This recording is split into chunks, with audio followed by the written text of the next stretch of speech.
AT&T's move to buy DirectTV could give AT&T's financials a boost, but is it good news for consumers? MarketWatch reporter Quentin Fottrell is here with the details. Hi, Quentin. Hello. Thanks for being here. My pleasure. So between this deal and the potential Time Warner Comcast deal, you write that half of households could potentially be getting service from one of these two providers. What does that do to the market? Right. Well, less competition means higher prices overall, and as you know, cable prices have been going up. They cost about $90 a month at the moment. By 2020, analysts say that it could be as high as $200 a month for your cable. Now you also get, don't forget, internet service in that, and there's also a lot of things, but that's the advantages is really that there will be more bundling of services, like especially if AT&T can convert DirectTV's 20 million pay TV customers into internet subscribers. That's an awful lot of new customers there. So yes, and if Verizon decides to go after another company, people have mentioned Dish, for example, that could really create, when it comes to internet access and pay TV, a three-horse race in the US for these services. Now I see how if you're AT&T, this bundling, like more bundling sounds like good news, but if you're one of these people, I don't have cable at home,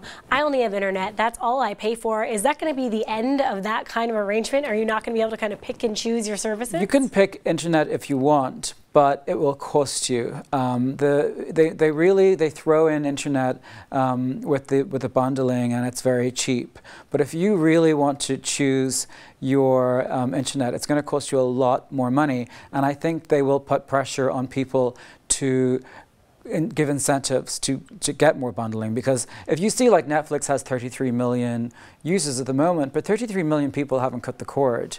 You know, people are subscribing. Amazon don't give their figures. They have some analysts say about 20 million online video subscribers. So that's, you know, that's tens of millions of people have on these online streaming services, but they're also watching cable. Now, Quentin, some of the experts you talked to actually thought that there was some good news for consumers in this deal. What did they see there that was good news? Well, you know, the bundling is one part of good news. Also, Viacom and Disney, you know, have been at loggerheads with some cable companies about selling what channels they're allowed to take.